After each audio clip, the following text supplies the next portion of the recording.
Pessoal, muito bem-vindos ao nosso curso preparatório para a certificação de gestores de RPPS. O meu nome é Eduardo Pereira e, como você pode ver aí na página 2, eu sou economista, consultor de investimentos, detenho as certificações mais importantes do mercado financeiro. Mas o mais importante é que eu sou professor de cursos preparatórios para certificações profissionais há mais de 10 anos. Já preparei milhares de pessoas para essas provas, então eu sei o caminho. Confia em mim, eu vou te acompanhar durante todo o teu período de estudos até a prova. E claro, também como você pode ver aí na página 2 da sua apostila, você pode entrar em contato comigo pelo WhatsApp ou por e-mail. Eu posso demorar ali pelo WhatsApp algumas horinhas para responder, mas eu sempre respondo. Por e-mail eu posso demorar 1, 2 dias, mas eu sempre respondo. Como disse anteriormente, eu estarei do seu lado durante todo o período de preparação. Nestas 3 primeiras aulinhas aqui do nosso curso, nós dedicaremos alguns minutinhos para apresentações de alguns pontos operacionais e técnicos muito importantes. Nesta primeira videoaula, a gente vai entender o que é essa bendita certificação. Por que eu tenho que ter ela? Para quem que ela é obrigatória? No segundo vídeo, a gente vai entender qual é o processo de inscrição na prova. Muito importante eu já fazer a inscrição na prova, já fazer o agendamento.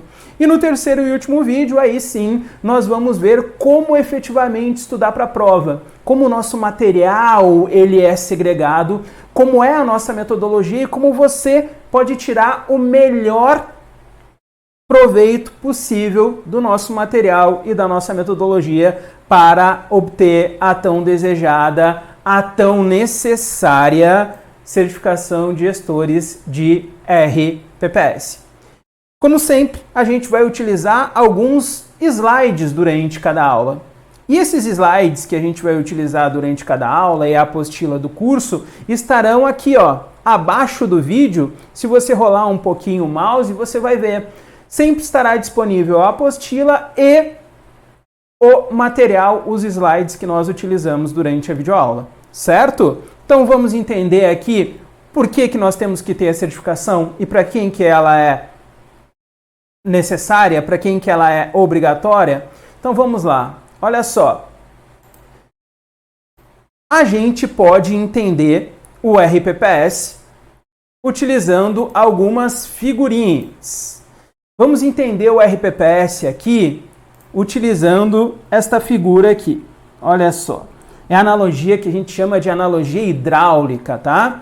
Nesta analogia hidráulica, nós temos que o objetivo do RPPS, e se a gente pensar 2 segundos, é exatamente isso. O objetivo do RPPS é fazer o pagamento de benefícios previdenciários aos segurados, ao servidor público de cargo efetivo e os seus dependentes. Só que para ter dinheiro suficiente para fazer esses pagamentos de aposentadoria e pensão, tem que vir dinheiro de algum lugar. De onde é que vem a grana? Isso, vem das contribuições que você faz. Da contribuição que você faz enquanto segurado e da contribuição que o ente faz. Bacana! Então imagina, entrou 500 mil reais de contribuições em um determinado mês e você usou só 200 mil reais para fazer o pagamento dos benefícios, das aposentadorias e pensões. Sobrou 300. Dos 300 que sobram, o que você faz? Você pega os 300 que sobraram e devolve para o ente ou você acumula aqueles 300 mil reais? Exatamente isso, você vai acumular. O RPPS, diferentemente do regime geral, ele acumula recursos. Ele acumula recursos no presente para fazer o pagamento dos benefícios no futuro. Olha só que interessante. E muito mais do que acumular, o RPPS vai investir aquela grana. Aqueles 300 mil que sobraram junto com o patrimônio que já havia dentro do RPPS será investido. Olha a responsabilidade. Você, enquanto gestor, enquanto membro do comitê, enquanto conselheiro, direto ou indiretamente vai ter a responsabilidade de investir um monte de grana. Investir milhões e milhões de reais. E mais do que isso, você vai ter a responsabilidade de investir uma grana que no futuro vai servir para fazer o pagamento de aposentadoria e pensão do seu colega, da sua aposentadoria, da pensão do dependente que você vai deixar. Dada que tem muita responsabilidade na gestão desses recursos, é claro, pensa comigo, 2 segundinhos, é claro que os responsáveis pela gestão dos recursos devem ter conhecimentos mínimos sobre o funcionamento do mercado financeiro, sobre como investir os recursos, sobre conceitos de risco, sobre o funcionamento de fundos de investimentos. É por isso e para isso que existe a bendita certificação. Como o próprio nome já diz, a certificação vai certificar que você, gestor, que você, membro do comitê, que você, conselheiro, tem conhecimentos mínimos sobre o mercado financeiro e tem condições de aplicar essa grana, tem condições de fazer parte do processo de gestão dos recursos. Ah, Eduardo, bacana, agora eu estou entendendo. É por isso que os membros do comitê, que o gestor e que os conselheiros devem ter esses conhecimentos, porque eles, direto ou indiretamente, estão envolvidos no processo de gestão de recursos, certo?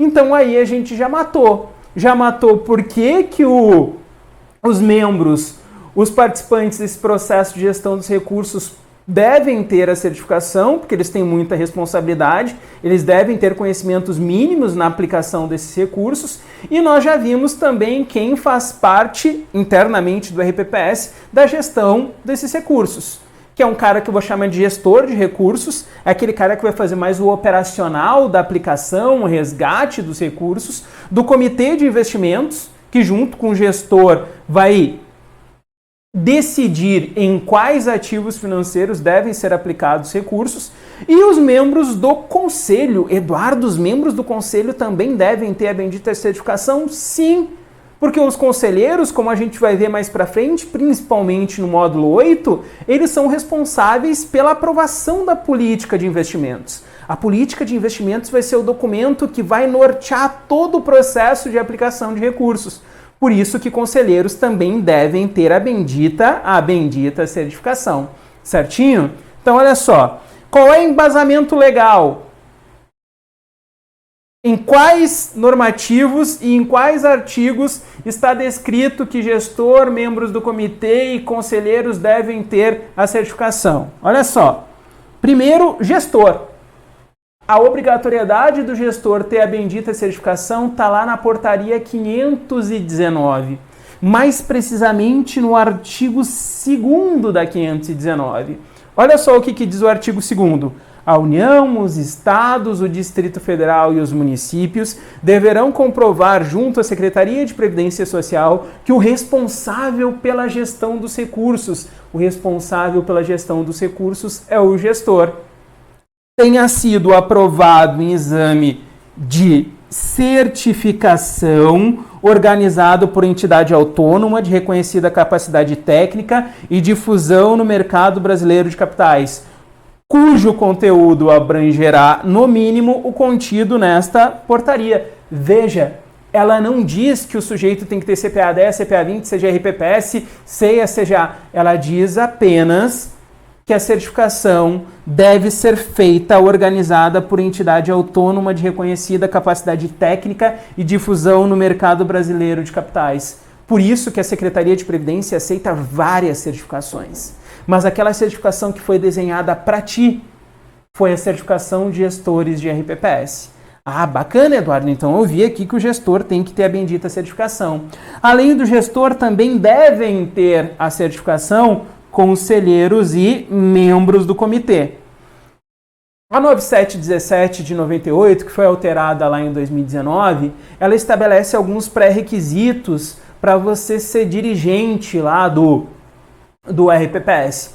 Está lá no artigo 8º-B da Lei 9717.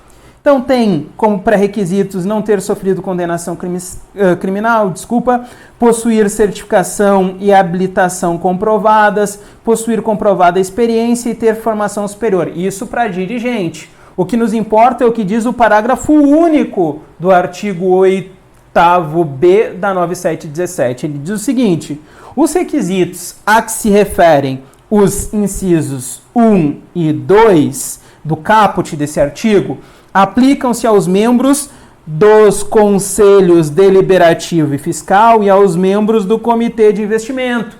Ou seja, os membros do conselho deliberativo e fiscal e os membros do comitê de investimentos devem respeitar o primeiro e o segundo, ou seja, não podem ter sofrido condenação criminal e devem possuir a bendita certificação. Então aqui a gente entende para quem que essa certificação é obrigatória, por que que é importante. Por que que é importante? Porque você, seja gestor, conselheiro ou membro do comitê, direto ou indiretamente, está lá participando do processo de gestão de recursos. A responsabilidade de gerir, de aplicar milhões e milhões de reais, que no futuro vão servir para fazer pagamento de aposentadoria e pensão. Certinho? Aqui a gente acaba a nossa primeira aula. Qualquer dúvida, como sempre, é só entrar em contato. Até o próximo vídeo.